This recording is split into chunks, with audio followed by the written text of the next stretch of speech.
would argue that it's not about prioritizing.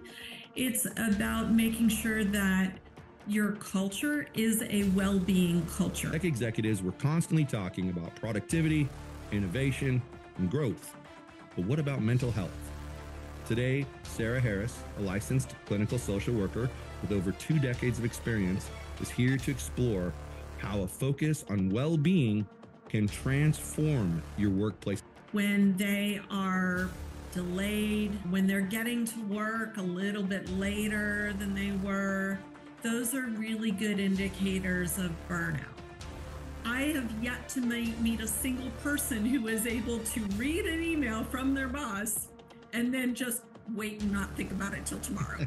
And one of the biggest things that leaders need to do is remember that they are human as well as their employees being human. If you could design the perfect mental health day for a high-stress tech company, what would it look like? Would it involve massages, dog walks? Perfect mental health day is the day where... So we all know that like CEOs, they love their KPIs, right? If they approached mental health like they approach their quarterly business goals, what do you think their mental health KPIs would be? And when we are not taking good care of the mental health of our employees and our retention rates are low, they come to me with three EAP sessions.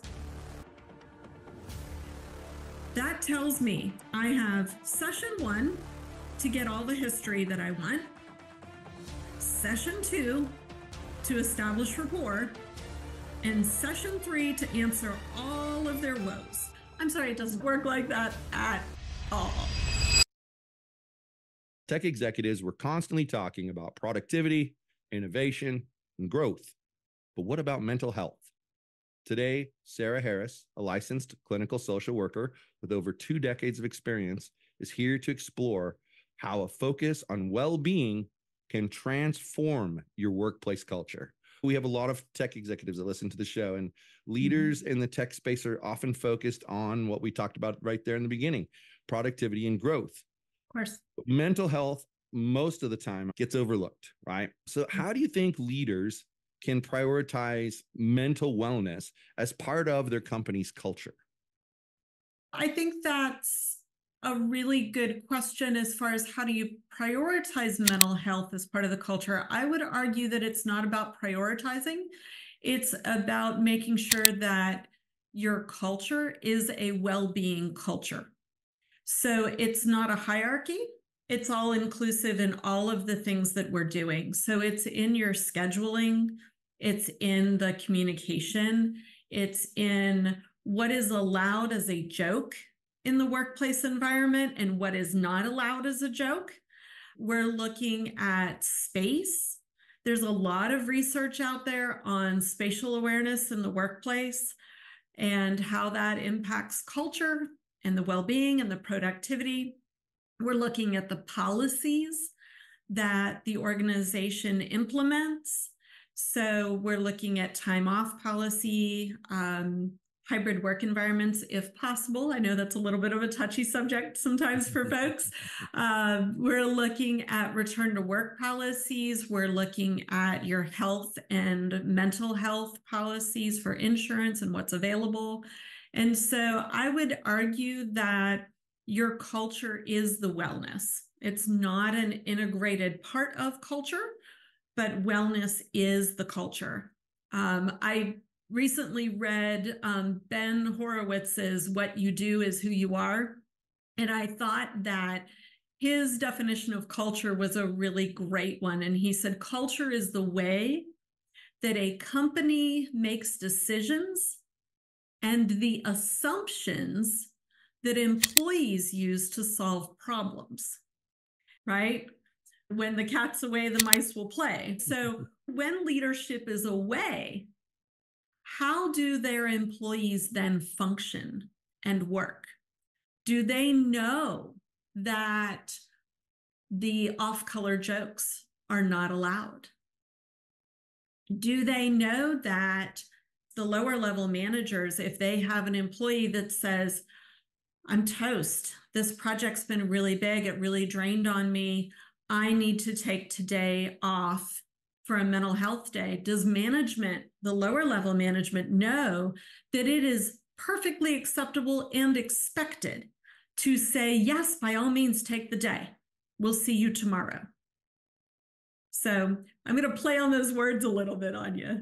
That's fine. I actually agree with what you said. For a while, I was doing contract work and I would go from place to place. And so this one place was very formal with how they did their onboarding. And so there was an orientation day, and there were regular employees as well as new employees in this orientation. And I noticed a lot of the regular employees are very high strung and kind of anxious. And I thought that's a really weird thing. Like, why are they so anxious? And then they led us to our workplace. And it was one of these workspaces where there was a wall maybe this high from the back of your desk. You could see the person sitting across from you. It was wide open. You could hear phone calls happening. It drove me crazy. I could tell you that's why people were anxious. They didn't want to deal with that work environment. And yet, in every other aspect, they had a very nice culture there. It was just this open space. Feeling overwhelmed? Drowning into deuce? It's time to reclaim your life and transform your leadership. The Decentralized A-Team Handbook gives you the strategies to build a high-performing, autonomous team. Delegate effectively. Communicate with impact. Achieve extraordinary results. And some people, I never thought of it this way, but some people said it makes me feel like they don't trust us because we don't get to be behind a wall where they can't see us. We have to be somewhere where they can see us at all times. It makes me feel like they just don't trust us. Even the executives, they didn't have offices. They just sat out in like a cubicle area. Of course, their cubicles had walls that went all the way up. But it was just interesting to me how, like we talked earlier about how color can change your mental health at that moment, like how you're reacting. I felt like the environment really changed my mental health. And I did not stay there long on that contract. I am glad I'm out of here. This place is driving me crazy. So that brings me to, you've worked extensively with anxiety, depression, and trauma. So what are some early warning signs that leaders should be aware of in themselves and their staff that could indicate burnout or mental health struggles? So some of the early warning signs that you can look for in your employees or in yourself for burnout, one of the biggest ones is a change of pace in the productivity. So we have all, whether you were that employee or you've seen a coworker that was the highly productive person, they were getting everything done very quickly, very efficiently. When that person slows down, when they are delayed, when they're getting to work a little bit later than they were, those are really good indicators of burnout. You also notice burnout, especially in the tech fields. You will see less collaboration. So if you think about in the tech industry, there's a lot of collaboration with the projects. And if someone is burnt out, they tend to isolate themselves more and do less collaboration. And so they put themselves metaphorically in a box and say, okay, I am going to get my little thing done. That is it. Leave me alone. Don't talk to me. I'm checking in, checking out, and that's it. And so there's less creativity and less productivity. You also have increases in calling out sick.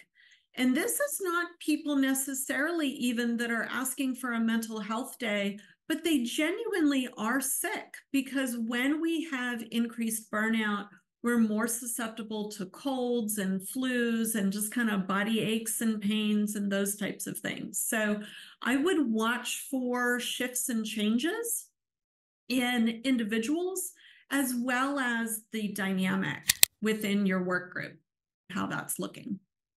Yeah, no, that's an excellent answer, because when I was running a tech department, one of the big ones was my developers, because I was a developer myself, and you find yourself like, if you can't sleep at night, you sit down in front of your computer, you start doing coding work just because you got to get it done. And what I would do though is I'd walk into the developer's office and then they'd be telling me, I'd say, we just finished this and we're about to start this other function. And I'd look at my watch and I'd say, it's 3:00. You're off at 4:30. Go home. Start that tomorrow. And I think if leaders would do little things like that, they're going to see less of those full mental health days. Give it to them in pieces where you can. Why make them, it's a project that's going to take them 12 hours. Why make them spend the last hour and a half of their day doing that? Plus, as a developer, I also knew that coming back to something tomorrow where I barely started it is also stressful. With the tech industry, we have really tight deadlines, long hours. How can leaders strike a balance between pushing for those results and making sure that their team stays healthy? Yeah, so the balance is a really good thought process, but I'm going to push against the current vernacular. I saw a quote once that I really loved that said it is not work-life balance, it is life balance. Yeah. And there is a very big distinction in that, because we have to understand that work is part of our life. It is not separate. And so when I am coaching leaders through my workshops or through my keynotes, I talk to them about timing their communication. So one of the examples I really like to give is understanding what is your employee currently doing in this moment when you are trying to communicate with them. So in our tech world, when we have all of this, I can instant message you, I can text you, understanding that if your employee has left, whether they are working remotely or they are working in the office, if they are clocked out, leave them alone. Leave them alone. Do not instant message them. Do not email them. Now, I understand, because I have sticky notes all over my desk. If I don't think about it, if I don't write it down right now, I will forget, right? But if you are a leader and you're like, oh, I really need to make sure that the team knows this, go right ahead, draft the email. And then on your send button, do delayed send. And wait to send that message until your team members are back on the clock. Because it doesn't matter. I have yet to meet a single person who is able to read an email from their boss and then just wait and not think about it till tomorrow. It's not going to happen. So we really want to make sure that when we are fostering this culture, that we're attentive to when we are communicating. We also want to make sure that we are attentive to how we're communicating about non-work things. This is something that people don't always think about when they're thinking about workplace culture. And one of the biggest things that leaders need to do is remember that they are human as well as their employees being human. If I am going to be an industry leader, I'm going to have water cooler talk with my staff about the stress of having a new driver in the household, right? I don't have to share therapeutic level information and vulnerabilities with my staff as a leader.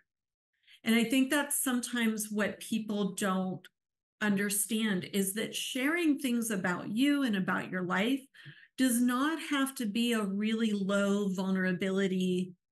It has to just be human connection.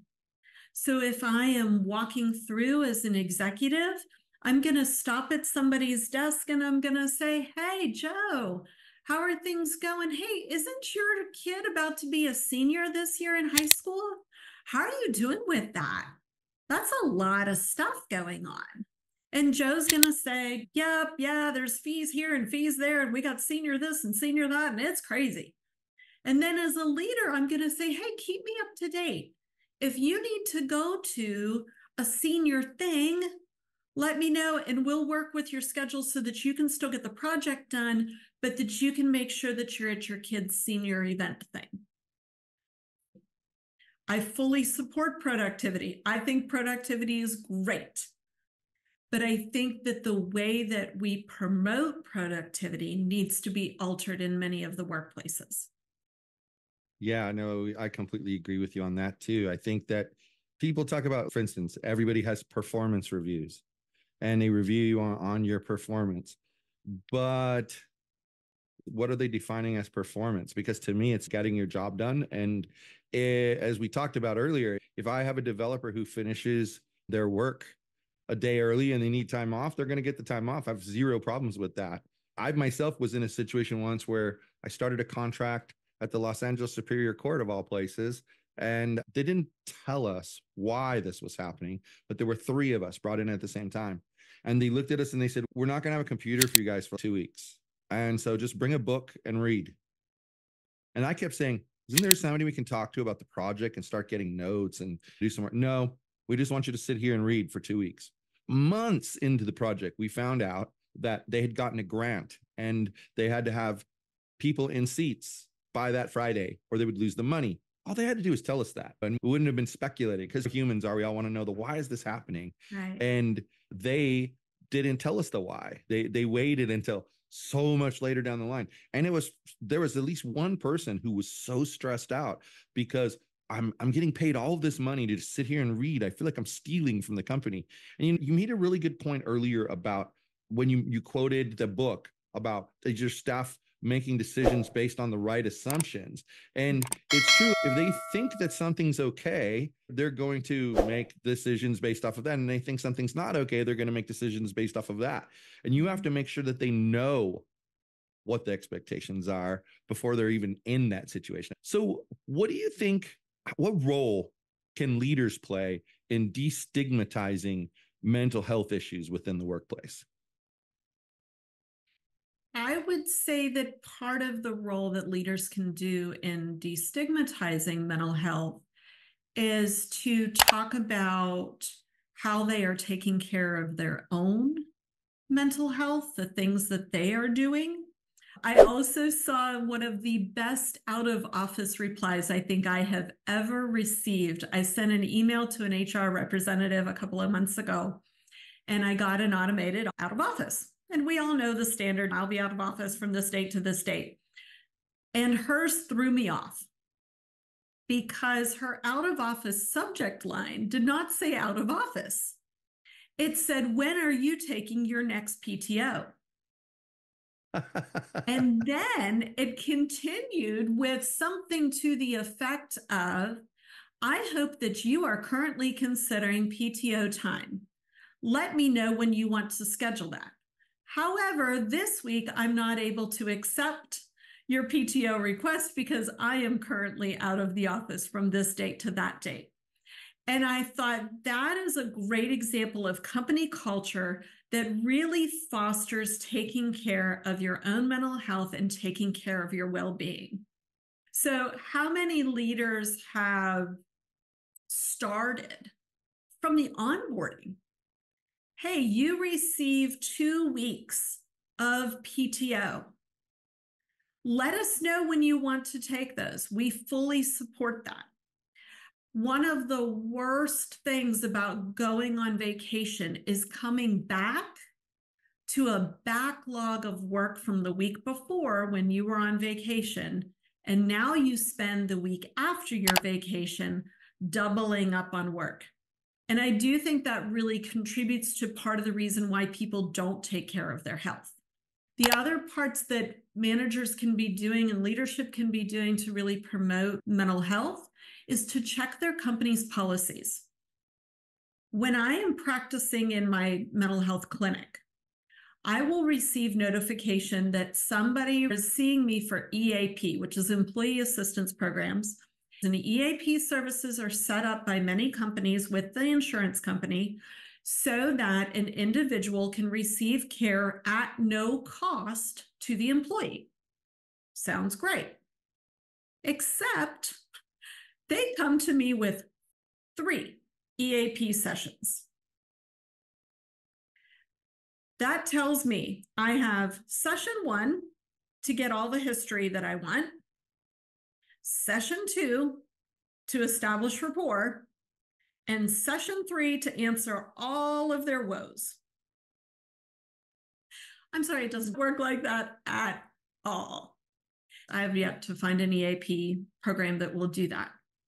But find an EAP program that offers 6 to 12 sessions, because what that allows is for the employee to then come in, get established, understand what therapy is, find a proper provider for them, And then they're more willing to continue with care and do whatever out-of-pocket costs they need to incur for that.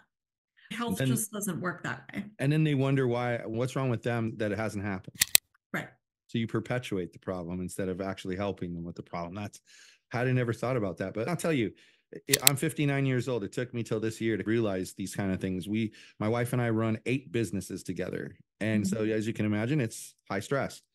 We ended last year with a lot of momentum. Like, we were cruising forward. And then January 1st, sitting on our couch watching TV, we both came down with the flu. And it was a bad case of the flu. I had it for 2 solid weeks. And all I could think about was, oh my gosh, I had all this momentum and now I'm not going to get this stuff done. And I have to hurry. And then all of a sudden I had this epiphany and I was like, you're the boss, number one. So no one's going to chew you out for it. Right. Number 2, the work's going to be there when you get back. And honestly, all the stress in those 2 weeks about, oh, when am I going to catch up, without really putting in a lot of effort to do, by February 1st, I was completely caught up and right back to where I had to be. You can do it. People don't realize how much actual empty space in their day that they could fill with something else. And there's no need to stress about stuff like that. So if you could design the perfect mental health day for a high stress tech company, what would it look like? Would it involve massages, dog walks? I don't know, maybe blaring some music. What would it involve? The perfect mental health day is the day where whatever it is that you are doing that day allows you to totally disconnect from work. So that really varies from person to person and what their activities are that allow them to disconnect. But it's about truly disconnecting from the work stressors and reconnecting in their relationship with self and their relationship with others. And so what I mean by that is your relationship with self is when you have that moment that you purely enjoy. I've got a couple of years on me and I very much love my 80s music. And when I am totally disconnected, I am dancing around like I am 16, 18, 20 years old again, loving my 80s music, singing at the top of my lungs, all of my Madonna and Debbie Gibson as much as I can, right? And that is my disconnect. And so if you're going to take mental health time away, I want you to check in with yourself and say, am I hitting the places that I truly enjoy being in relationship with myself? And when we're connecting with others, we are connecting with people who love us, who support us, who hold us accountable, but without judgment. And so that's integrating play into our friendships and our romantic relationships. Sometimes that's just sitting quietly with somebody. Sometimes that somebody is your favorite furry animal. But just really making sure that you are reconnecting with self and reconnecting with those around you. I love that music is the thing that does it for you too, because I personally am a big believer that music brings you back to a time when whatever you're listening to is like a big part of your life. And I believe it makes you feel the way you felt at that time. So if there was some kind of music that maybe someone else was listening to or you were listening to, and there was a lot of trauma during that time period, you feel that. But if there was like back when you were a teenager and everything was taken care of for you, you feel that. It's just it's an amazing thing. And it's funny that you mentioned it, because I was just about to ask you, because I had read in my notes that you were really into the 80s music. And it's funny that the music you mentioned, it brings back memories. It reminds me of when I graduated high school in 1983. So a lot of these artists you mentioned were popular around that time. And girls try to dress like Madonna or Debbie Gibson. Yeah. It's just those. Yep. So we all know that like CEOs, they love their KPIs, right? If they approached mental health like they approach their quarterly business goals, what do you think their mental health KPIs would be? I think that the goals would be that they would integrate cross-training so that individuals could take time off and have that available to them. I think that you would also see that your retention rates would increase. There was an interesting statistic by the Society for Human Resource Management that said in the cybersecurity field, it costs on average $11,514 per employee per hire. And when we are not taking good care of the mental health of our employees and our retention rates are low, we are re-spending that $11,514 over and over and over again. So I would really encourage people to recognize that by taking care of mental health, we are increasing retention rates, that we are increasing productivity rates because your burnout rates are lower. And so really making those focuses on the healthy workplace culture, then we automatically increase productivity and retention rates.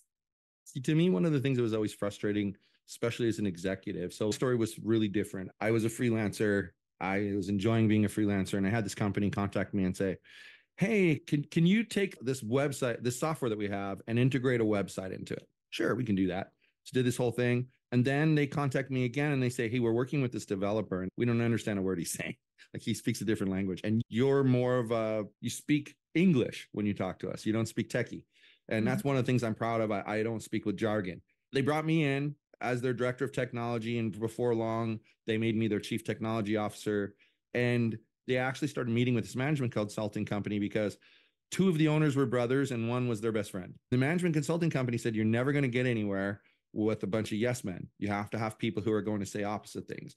And so his suggestion was take all of your department heads, your director of sales, your director of operations, your technology guy, put them in a committee and have the committee decide things. And so we would sit there and we would talk about culture issues, and people need to have time off when they need time off. And you have to meet people where they're at. I've always been the leader that I listen to my people. And when they're having a problem, you need the time, afternoon off, go ahead, especially the moms who have kids at home and nobody else. They're single and they have nobody else. And they're worried because a child is sick or they need to pick them up earlier from school or later from school. I never had a problem with that. And you know what? None of those employees ever let me down, ever, not once. In fact, I venture to say I got better productivity out of those employees in the long run. What used to frustrate me was hearing all of this. You need to do that. You need to do that. And then when you would do it, you'd get questioned on it. Why did you do that? Why did you let them have the time off? And so I'm getting at, if you're gonna talk the talk, walk the walk, because there's nothing more frustrating to a leader, another leader, or even as you called them earlier, the worker bee employee, than being told something's okay. And then when you do it, being chastised for it. Like it's either okay or it's not. And I'm fine if you tell me it's not okay. I will operate with that assumption. But if you're going to tell me it's okay, I'm going to operate with the assumption that it's okay.